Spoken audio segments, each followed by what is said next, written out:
நண்பர்களே, இன்று ஏப்ரல் மாதம் 19ஆம் தேதி லண்டனில் இப்பொழுது நேரம் நண்பர்கள் 12:33.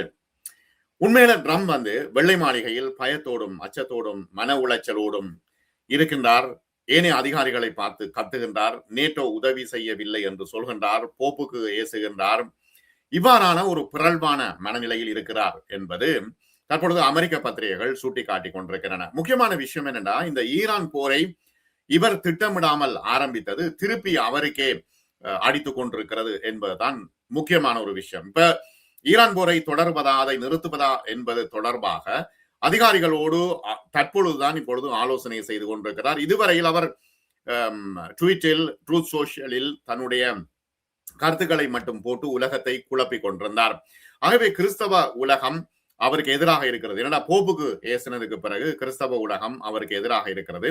ஒரு சமாதானத்தை கொண்டு வர வேண்டும். இந்த போர் ஆழம் தெரியாமல் அவர் காலை விட்டு விட்டார். ஈரானை வெகு இலகுவாக அடித்து முடித்து விட முடியும் என்று அவர் நினைத்தார். ஆனால் விஷயம் அவ்வாறு அல்ல என்பது தற்பொழுது அவருக்கு தெரிகிறது. சேற்றில் கால் வைத்த மாதிரி இருக்கிறது. இப்பொழுது மனம் குழம்பி போயிருக்கிறார் என்று நியூயார்க் டைம்ஸ் மற்றும் வால் ஸ்ட்ரீட் ஜேர்னல் போன்ற பத்திரிகைகள் தொடர்ச்சியாக எழுதி வருகின்றன. இதுதான் இன்று முக்கியமான ஒரு பிரச்சனை. ட்ரம்புக்கு மனநோய் பிடித்து விட்டதா என்று கூட அவர்கள் எழுதுகின்றார்கள். இப்பொழுது இருக்கின்ற சூழ்நிலைகளை நாம் பார்ப்போம். எவ்வாறு இது நடக்க போகிறது என்பது ஒரு பெரும் சிக்கலான விஷயம்தான். சரி, 2 அமெரிக்க அதிகாரிகளின் கூற்றுப்படி ஹோர்முஸ் நீரிணையை சுற்றியுள்ள மீண்டும் ஏற்பட்ட நெருக்கடி மற்றும் ஈரானுடனான பேச்சுவார்த்தைகள் குறித்து விவாதிப்பதற்காக ஜனாதிபதி டொனால்ட் ட்ரம்ப் சனிக்கிழமை காலை வெள்ளை மாளிகையின் சிச்சுவேஷன் ரூம் கூட்டத்தை கூட்டியிருக்கின்றார். ஒரு பதட்டத்தோடு இருந்தார் என்று அமெரிக்க அதிகாரிகள் சொல்கின்றார்கள். இது ஏன் முக்கியம்? ஈரானுடனான நிலைமை ஒரு நெருக்கடியான கட்டத்தில் இப்பொழுது வந்து நிற்கிறது. போர் நிறுத்தம் இன்னும் 3 நாட்களில் காலாவதியாகிறது. மேலும் அமெரிக்க மற்றும் ஈரானிய பேச்சுவார்த்தையாளர்களுக்கு இடையிலான புதிய சந்திப்புக்கான இறுதி திகதி எதுவும் நிர்ணயிக்கப்படவில்லை.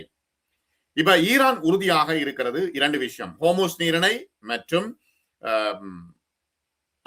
அணு உற்பத்தி தொடர்பான பிரச்சனைகள். அது அணுவை செறிவூட்டுவதற்கான பிரச்சனைகள். இப்ப போரை முடிவுக்கு கொண்டு வருவதற்கான ஒரு ஒப்பந்தம் 1 அல்லது 2 நாட்களுக்குள் ஏற்பட வேண்டும். ஏற்படக்கூடும் என்று ட்ரம்ப் கூறிய 24 மணி நேரத்துக்கு குறைவான நேரத்தில் நீரிணையை மீண்டும் மூடுவது குறித்த ஈரானின் சனிக்கிழமை அறிவிப்பு வந்தது. அந்த நீர்வழியில் உள்ள பல கப்பல்கள் மீது ஈரான் நடத்திய தாக்குதல்களும் வெளியாகி இருக்கிறது. விரைவில் ஒரு திருப்புமுனை ஏற்படவில்லை என்றால் வரும் நாட்களில் போர் மீண்டும் தொடங்கக்கூடும் என்று ஒரு மூத்த அதிகாரி கூறுகின்றார்.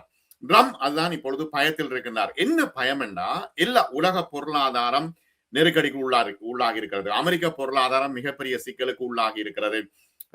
பொருட்கள் வரவில்லை, தானியங்கள் வரவில்லை, உணவுப் பொருட்கள் வரவில்லை. நேட்டோ அவருக்கு எதிராக இருக்கிறது. ஐரோப்பிய ஒன்றியம் அவருக்கு எதிராக இருக்கிறது.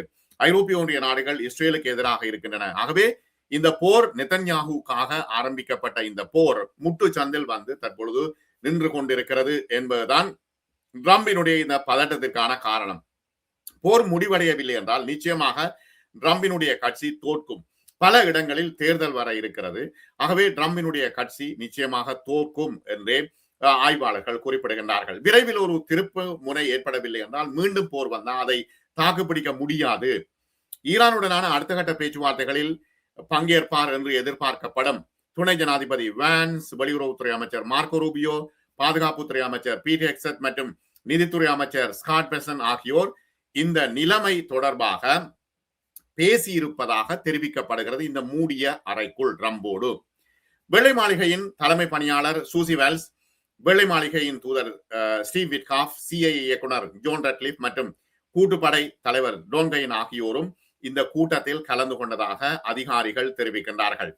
இந்த செய்தி குறித்து கருத்து தெரிவிக்க வெள்ளை மாளிகை மறுத்துவிட்டது என்று பத்திரிகைகள் சொல்கின்றன. பாகிஸ்தான் ராணுவ தளபதி ஆசிம் முனீர் இந்த வாரம் தெஹ்ரானில் அமெரிக்காவுக்கும் ஈரானுக்கும் இடையே மத்தியஸ்த பேச்சுவார்த்தை நடத்தினார். மேலும் ட்ரம்பும் முனீரும் ஈரானியர்களுடன் குறைந்தபட்சம் ஒரு முறையாவது தொலைபேசியில் பேசியதாக அமெரிக்க அதிகாரிகள் சொல்கின்றார்கள். பேச்சுவார்த்தையின் பொழுது அமெரிக்கா புதிய முன்மொழிவுகளை வைத்ததாகவும் ஈரான் அவற்றை மதிப்பாய்வு செய்து வருவதாகவும், ஆனால் இன்னும் பதிலளிக்கவில்லை என்றும் ஈரானின் உச்ச தேசிய பாதுகாப்பு கவுன்சில் சனிக்கிழமை தெரிவித்திருக்கிறது.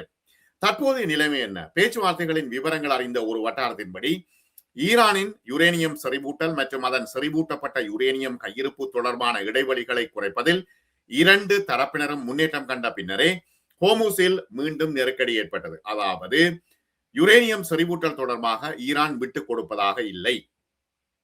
ஓவல் அலுவலகத்தில் செய்தியாளர்களிடம் பேசிய ட்ரம்ப் என்ன சொன்னார்? கொஞ்சம் தந்திரமாக ஈரான் நடந்து கொண்டது. மீண்டும் நீரிணையை மூட விரும்பினார்கள், ஆனால் எங்களை மிரட்ட முடியாது என்று ட்ரம்ப் சொல்கிறார். இது ஒரு ஈகோ பிரச்சனையாக தற்பொழுது மாறி இருக்கிறது. ஆனால் அது மிகப்பெரிய விலையை அமெரிக்கா கொடுத்திருக்கிறது. பல பில்லியன் டாலர்களை இழந்திருக்கிறது அமெரிக்கா. இஸ்ரேல் பல பில்லியன் டாலர்களை இழந்திருக்கிறது. மத்திய கிழக்கு பல பில்லியன் டாலர்களை இழந்திருக்கிறது. இனி மீண்டும் கட்டியெழுப்ப வேண்டும், மத்திய கிழக்கை கட்டியெழுப்ப வேண்டும், ஈரானை கட்டியெழுப்ப வேண்டும், இஸ்ரேலை கட்டியெழுப்ப வேண்டும் என்று மிகப்பெரிய பிரச்சனை சுற்றி கொண்டிருக்கிறது. இப்ப ட்ரம்ப் அங்கே இருந்து பில்லியன் கணக்கான டாலர்களை செலவழித்து போரை செய்துவிட்டு போய்விடுவார். அதற்கு பிறகு இந்த நாடுகள் மீண்டும் கட்டி எழுப்புவதற்கு யார் பணம் கொடுப்பது என்பது மிகப்பெரிய பிரச்சனை. இதற்கிடையில் ஈரான் அதிபர் மசூத் பெசஸ்கியன் தனது அமெரிக்காவினுடைய அதிபர் டொனால்டு டிரம்பின் அச்சுறுத்தல்களை கடுமையாக சாடியிருக்கிறார். அமைதியான அணுசக்தி திட்டத்திற்கான ஈரானின் தேசத்தின் பிரிக்க முடியாத உரிமையை பறிக்கும் நிலையில் ட்ரம்ப் இல்லை என்று அவர் இன்று தெரிவித்திருக்கிறார். ஒப்பந்தம் எதுவும் எட்டப்படாவிட்டால் ஈரானின் செறிவூட்டப்பட்ட யுரேனியத்தை அமெரிக்கா கைப்பற்றும் என்று ட்ரம்ப் அச்சுறுத்திய 2 நாட்களுக்கு பிறகு இன்று ஞாயிற்றுக்கிழமை இந்த கருத்துக்களை பெசஸ்கியன் தெரிவித்திருக்கிறார். ஈரான் தனது அணுசக்தி உரிமைகளை பயன்படுத்தக்கூடாது என்று அமெரிக்கா சொல்கிறது. எந்த குற்றத்திற்காக ஏன் என்று அவர்கள் சொல்லவில்லை. அடிப்படையில் ஒரு தேசத்தின் சட்டப்பூர்வ உரிமைகளை பறிக்க உலகில் ட்ரம்புக்கு என்ன தகுதி இருக்கிறது என்று பெசஸ்கியன் கேள்வி எழுப்பியிருக்கிறார். மனித கொள்கைகளின் கண்ணோட்டத்தில் ஒவ்வொரு சுதந்திரமான நபரும் அவரது மத நம்பிக்கை, இனம் அல்லது இனக்குழுவை பொருட்படுத்தாமல் பிரிக்க முடியாத உரிமைகளை அனுபவிக்க வேண்டும் என்றும் பெசஸ்கியன் சொல்கின்றார். விஞ்ஞானிகளை கொன்றார்கள், பொதுமக்களை கொன்றார்கள், குடியிருப்புகளை அழித்தார்கள். அமெரிக்க இஸ்ரேலிய தாக்குதல்கள் குறித்து மற்றவர்கள் மௌனம் காக்கின்றார்கள். தங்களை தாங்களே மனித உரிமை அமைப்புகள் என்று சொல்லிக் கொள்கின்றார்கள். ஐக்கிய நாடுகள் சபையையும் ஈரானிய தலைவர் கடுமையாக சாடியிருக்கிறார். அமெரிக்காவின் இஸ்ரேலின் போர்க்குற்றங்களை அவர்களின் விரக்தி மற்றும் தோல்வியின் அறிகுறி என்றும் கண்டித்திருக்கிறார். பிராந்திய அமைதி, ஸ்திரத்தன்மை மற்றும் பாதுகாப்பு குறித்த ஈரானின் கொள்கை ரீதியான அணுகுமுறையை சொன்ன அவர், இஸ்லாமிய குடியரசு போரை தூண்ட முற்படவில்லை, இப்பொழுதும் போருக்கு தயாராக இல்லை என்றும் அது எந்த ஒரு மோதலையும் ஆரம்பித்ததில்லை, ஒருபோதும் தொடங்காது என்றும் மீண்டும் வலியுறுத்தி இருக்கிறார். சமாதானத்தை நாங்கள் விரும்புகிறோம், சட்டபூர்வமான ஒரு தற்காப்பு தான் இது என்று அவர் குறிப்பிடுகின்றார். ஆகவே ட்ரம்புக்கு பல முக்கியமான தகவல்களை அவர் சொல்கின்றார். என்னன்னா, நீங்க போரை ஆரம்பித்தால் நாங்கள் நிச்சயமாக அடித்து நொறுக்குவோம், சுற்றி வர உள்ள இடங்களை எல்லாம் அடிப்போம் என்று அவர்கள் குறிப்பிடுகின்றார்கள். இந்த சூழ்நிலையில் ட்ரம்ப் மிகப்பெரிய மனப்பதட்டத்தில் இருக்கிறார். இந்த போரை எவ்வாறு தொடர்ந்து செல்வது? இப்ப ட்ரம்ப் என்ன சொன்னார்? நான் மத்திய கிழக்கில் இருந்து எல்லாம் போரை நிறுத்தப் போகின்றேன், படைகளை வாபஸ் பெற போகின்றேன், ஆப்கானிஸ்தானில் இருந்து படைகளை வாபஸ் பெற போகின்றேன், 10 போரை நான் நிறுத்திவிட்டேன், தனக்கு நோபல் பரிசு தர வேண்டும் என்றெல்லாம் சொல்லிக் கொண்டிருந்த ட்ரம்ப் தற்பொழுது இந்த போரை ஆரம்பித்து விட்டு மிகப்பெரிய சிக்கலில் அவர் மாட்டுப்பட்டிருக்கின்றார் என்றே அமெரிக்க பத்திரிகைகள் தொடர்ச்சியாக சொல்லிக் கொண்டிருக்கின்றன. இந்த நிலைமையில் இந்த ட்ரம்பினுடைய விடயங்களில் முக்கியமானது என்னன்னா, ஈரானின் கார்க் தீவை அமெரிக்க படைகள் ஆக்கிரமித்தால் அவர்கள் எளிதில் தாக்கப்படக்கூடிய இலக்குகளாக மாறி விடுவார்கள் என்று ட்ரம்ப் ஏற்கனவே அஞ்சினார், இப்பொழுதும் அஞ்சி கொண்டிருக்கின்றார். ஈரானின் ஒரு அறிக்கையின்படி பெரும் உயிரிழப்புகள் ஏற்படும் என்ற அச்சத்தின் காரணமாக ஈரானின் கார்க் தீவை ஆக்கிரமிக்க வேண்டாம் என்று ட்ரம்ப் முடிவு செய்தார் என்று பத்திரிகையாளர்கள் சொல்கின்றார்கள். இதற்கிடையில் சட்டவிரோதமான அமெரிக்க இஸ்ரேலிய ராணுவ தாக்குதலை எதிர்கொண்டு உறுதியாக நின்று எதிரிகளுக்கு தீர்க்கமான பதிலடி கொடுத்ததற்காக பசீஜ் தன்னார்வ படை மற்றும் ராணுவ இஸ்லாமிய IRGC உறுப்பினர்கள் உள்ளிட்ட ஈரானிய ஆயுத படைகளை பெசஸ்கியன் பாராட்டியிருக்கிறார். அழுத்தங்களையும் அச்சுறுத்தல்களையும் மீறி ஆயுத படைகளின் செயல்பாடு பல ஆய்வாளர்களை திகைக்க வைத்திருக்கிறது என்பது உண்மை. பிரச்சனைகள் இருந்த போதிலும் பரந்த ஆதரவை பெற்ற வல்லரசுகளை எதிர்த்து நிற்கும் திறன் ஈரானுக்கு இருந்தது. மாறாக தங்கள் இலக்குகளை அடைய தவறிய அமெரிக்காவும் இஸ்ரேலும் சர்வதேச சட்டத்தை அப்பட்டமாக மீறி பள்ளிக்கூடங்கள், மருத்துவமனைகள், பல்கலைக்கழகங்கள், பொது இடங்கள் உள்ளிட்ட பொதுமக்களின் உள்கட்டமைப்புகளை தாக்கினார்கள். ஈரான் மீதான தூண்டப்படாத அமெரிக்க இஸ்ரேலிய ஆக்கிரமிப்பு பிப்ரவரி 28 அன்று மூத்த ராணுவ அதிகாரிகள் மற்றும் தலைவர்களை கொண்ட வான்வழி தாக்குதலோடு இது ஆரம்பித்தது. போர் தொடங்கி 40வது நாளான ஏப்ரல் 8 பாகிஸ்தானின் மத்தியஸ்தத்தில் 2 வார கால போர் நிறுத்தம் அமலுக்கு வந்தது. ஆனால் வாஷிங்டன் தெஹ்ரான் பேச்சுவார்த்தைகளில் இன்னும் ஒரு உடன்பாடு எட்டப்படவில்லை என்பது ட்ரம்புக்கு பெரும் விரக்தியாக இருக்கிறது. அதாவது அவருடைய ஈகோவை உடைத்து நொறுக்கிவிட்டது ஈரான் இறங்கி வர வேண்டும் என்று அவர் நினைக்கிறார். ஆனால் அமெரிக்கா ஈரான் சொல்கிறது, நாங்கள் இறங்கி வர ஒன்றும் இல்லை, எங்களுக்கு யுரேனியத்தை செறிவூட்டுவதற்கு எங்களுக்கு உரிமை இருக்கிறது, மனித எங்களை நாங்கள் பாதுகாத்துக் கொள்வதற்கு எங்களுக்கு உரிமை இருக்கிறது என்று ஈரான் சொல்லிக் கொண்டிருப்பதுதான் அவருக்கு எரிச்சலை ஊட்டுகிறது. ஆபத்தான ஈரானிய நிலப்பரப்புக்குள் நுழைந்து தெஹ்ரானின் சொந்த ராணுவத்தை தவிர்ப்பது எப்படி என்று ட்ரம்ப் கண்டுபிடிக்க வேண்டியிருந்தது. நிமிடத்துக்கு நிமிடங்கள் நிலவரங்கள் கிடைத்த பொழுது ஜனாதிபதியின் பொறுமையின்மையை அவர் உணர்ந்தார். உதவியாளர்கள் அவருக்கு ஆறுதல் சொல்லிக் கொண்டிருந்தார்கள் என்று அமெரிக்க ஊடகங்கள் தற்பொழுது செய்தி வெளியிட்டிருக்கின்றன. ஒரு ஜனாதிபதி மரபுக்கு மீறான அதீத அணுகுமுறையில் இன்னும் ஒரு தீவிரமான வடிவத்தை ஒரு போரை எதிர்கொள்ளும் புதிய சூழ்நிலைக்கு கொண்டு வந்திருக்கிறார். அவர் போர்க்குணமிக்க மற்றும் இணக்கமான அணுகுமுறைகளுக்கு இடையில் ஊசலாடுகிறார். மேலும் நிலைமை எவ்வளவு மோசமாக போகக்கூடும் என்பது அவருக்கு இப்பொழுது உணர ஆரம்பித்திருக்கிறார், அவருக்கு தெரிய ஆரம்பித்திருக்கிறது என்று அமெரிக்க பத்திரிகைகள் சொல்கின்றன.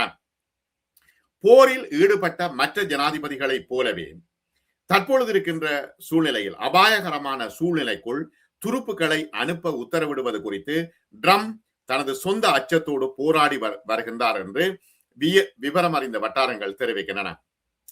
உதாரணமாக ஈரானின் 90% எண்ணெய் ஏற்றுமதிக்கான தொடக்க புள்ளியான கார்த்திகை கைப்பற்ற அமெரிக்க வீரர்களை அனுப்பினால் நிச்சயமாக அவர்கள் அங்கு கொல்லப்படுவார்கள் என்பதை ட்ரம்ப் இப்பொழுது உணர்ந்திருக்கிறார். இப்ப தேசிய பாதுகாப்பு குழுவினுடைய ஆலோசனை இல்லாமல் அவர் அபாயகரமான அறிவிப்புகளை ட்ரூத் சோசியல் தளத்தில் ஒவ்வொரு நிமிடமும் வெளியிட்டுக் கொண்டிருந்தார்.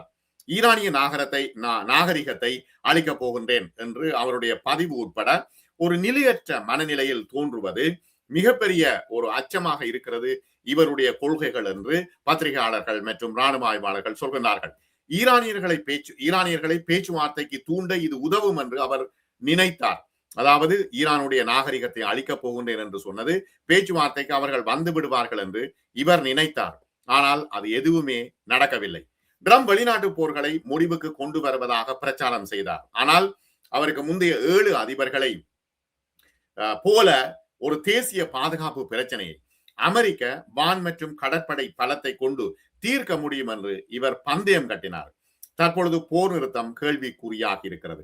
ஒரு முக்கிய வர்த்தக பாதை பல வாரங்களாக மூடப்பட்டிருக்கிறது. ஈரானின் ஆட்சி புதிய தலைவர்களால் மாற்றப்பட்டிருக்கிறது. இவை அனைத்தும் 6 வாரங்களுக்குள் முடிந்து விட்டன. ட்ரம்ப் யோசித்தார், உடனடியாகவே இந்த போர் நடவடிக்கை ஒரு 1 வீக்கில் நடந்துவிடும், 3 நாள்ல முடித்து விடுவோம் என்று அவர் சொன்னார். ஆனால் தற்பொழுது 40 நாள் போரை தொடர்ந்து ஊசலாடி கொண்டிருக்கிறது இந்த பிரச்சனை. ஆகவே இன்னும் 2 நாட்கள் இருக்கின்றன இந்த போர் நிறுத்த முடிவுக்கு. என்ன செய்ய போகின்றார் ட்ரம்ப்? இப்பொழுது பதட்டத்தில் இருப்பவராகவே தெரிகின்றார், நிலையற்றவராக தெரிகின்றார், தானே ஒரு ஈகோவுக்குள் நுழைத்து விட்டவராக தெரிகின்றார். ஈரானியர்களை பேச்சுவார்த்தைக்கு அழைத்து வரும் நிலைமை நம்பிக்கை தருவதாக அவர்கள் குறிப்பிடுகின்றார்கள். ஆனால் என்னவென்றே புரியுதில்லை. ட்ரம்ப் கவலை கொண்டிருக்கின்றார் என்று அங்கு அமெரிக்க அதிகாரிகள் தற்பொழுது குறிப்பிடுகின்றார்கள். பார்ப்போம், மற்றும் அப்டேட்டுகள் வரும்பொழுது நான் உங்களுக்கு தருகின்றேன். சப்ஸ்கிரைப் செய்யாத அன்பர்கள் சப்ஸ்கிரைப் செய்யுங்கோ, லைக் பட்டன் அழுத்துங்கோ, ஹை பட்டன் அழுத்துங்கோ. உடனுக்குடன் உங்களுக்கு செய்திகள் வந்து சேரும். மிக்க நன்றி.